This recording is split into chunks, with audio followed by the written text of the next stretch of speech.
Yes, my name is Joe Moon. I bought this car 14 years ago. The car itself, I bought it off a guy that was just bought it and decided he was going to flick it on. But he did have a little bit of history with it. And he told me that back in 2003, there was a woman in Invercargill who was finishing the end of her panel beating apprenticeship and spray painting apprenticeship, and she needed to do a project to finish it. So she's the one that started it. She's got a 1200 Datsun motor and gearbox. It's got Mazda seats. She had 14-inch rims on it. I've gone back to 12. Runs like a dream. First time I got interested in A30s, A35s was back in the early 80s. I saw down the road a A30 for sale for 180 bucks. So I went and bought it. I thought, I need that. I bought it. I took the front seat out and I used to put my garden stuff in there, stuff I was taking to the tip, everything. I used to just use it as a wheelbarrow. I had it for quite a few years and I sold it for 300 bucks. But I never forgot that experience with that little tiny car.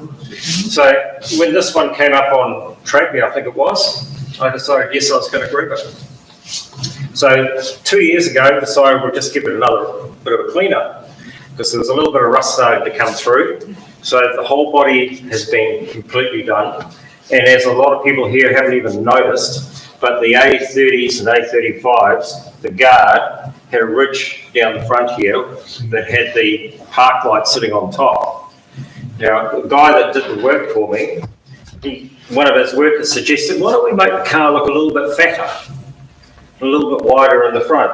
So he came up with the idea of rounding off the guards, and I actually quite like the look of it. The grille itself, there was a guy, Dave, I think his name was, in Wanganui. I heard about him, so I went up and got him to do the grille. I had to wait a couple of months for it, but that was fine. And when I picked it up from him, he suggested that the whole grille has been chromed, but he suggested just put a little bit of black on the bottom of each flute. And he said it'll just make it pop. And we tried it on a couple and thought, yeah, that looks pretty good. So we did the whole thing.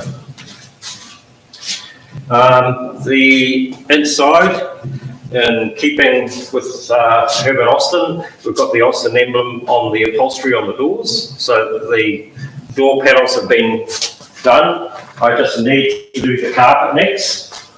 But that's going to wait probably till next year. I just want to enjoy getting out there and using it. Any questions? The wheels, are those still the original? No, no. How did you change that? Beg pardon? How did you change that?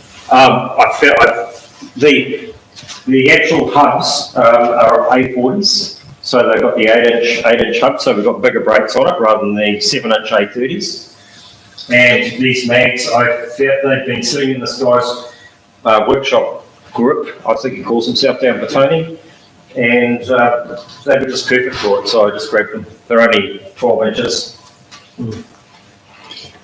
How did it come to be? The car? Yeah. Well, I saw it on Trade Me and thought that. Yep, and I thought, well, I had one of those once before, those years earlier, and I'm going to have a look at it. And as soon as I looked at it, I thought, yeah, that's it. And the original job of the car, who did the first job?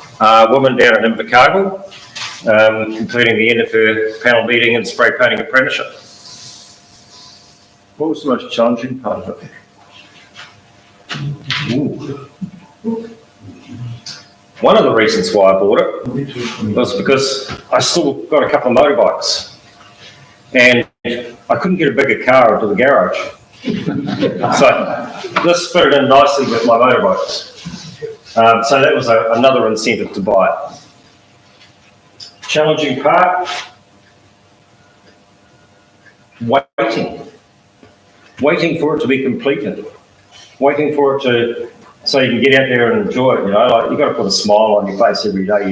You know, and the number of people that go, hey, cool, you know, all that sort of carry on, and cheers, bro, and all that, it makes it well worth it. You guys know, you've got cars.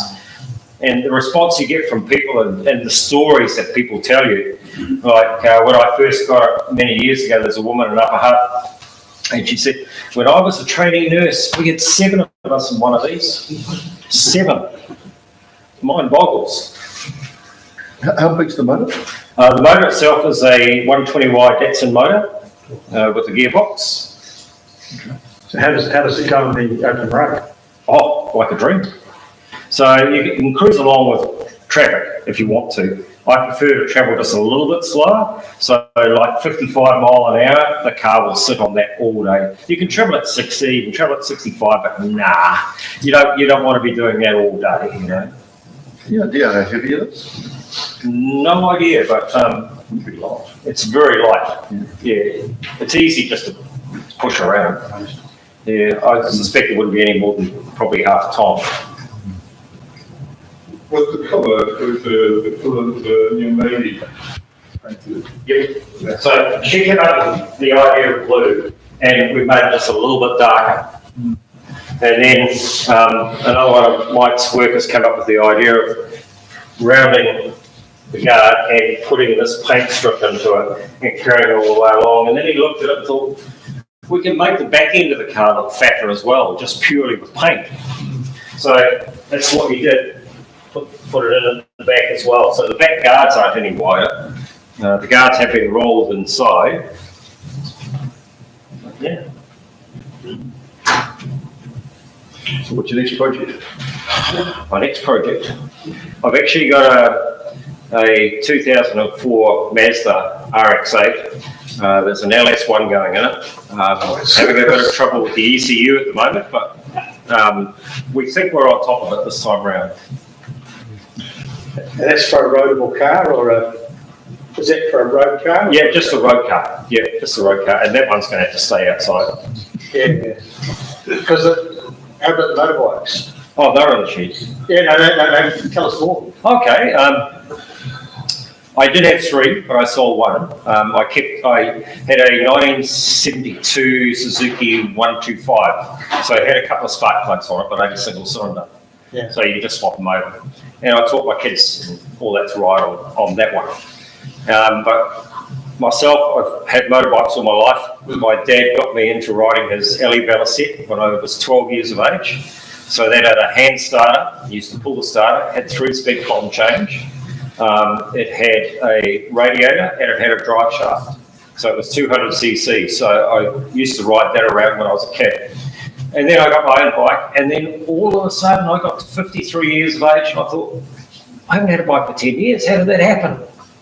So I was sensible, went out and bought a 225 Yamaha Scorpio. After a week of riding that, I thought, oh, what did I do that for? Because I had Triumphs, you know, Triumphs. And then so I hung on to that for 3 years, and then in 2011 I thought, damn it, I went out and bought myself another Triumph Bonnie. And so that's it today. The Bonnie-Bill, the Scorpio, the Bonnie-Bill for rides, the Scorpio for close stuff, and the e-bike for exercise. You know you can put motorbikes inside your house, so you can free up room in your garage. You're not married. How old's your Bonnie? Bonnie-Bill 2011. So I've just got 51,000 Ks on that now. And the Scorpio is 2007, that's only got 20,000 Ks on it. And the push bike is only 4.5 months old, and I've got nearly 5,000 Ks on it. Right. Tell us through the crease in the firewall. Yes, the crease in the firewall. Apparently, what I could find out, I thought, why is there a crease in the firewall? But it was when they were manufacturing this, I believe that 57 was one of the last of these 2-door models. They did carry on producing the Vanders and all that sort of carry on. But with the die, you call it a die or a cast? A die. So when they were pressing the die was all starting to break. And so that's what that little crease there is in the firewall. So that was one of the last 2-door cars that were made. So you can tell the year about how much the crackers clipped it off. I guess when it did break, that car never got pass testing.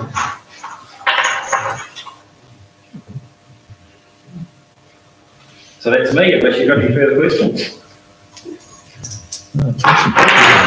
Thank you for inviting us. Yeah.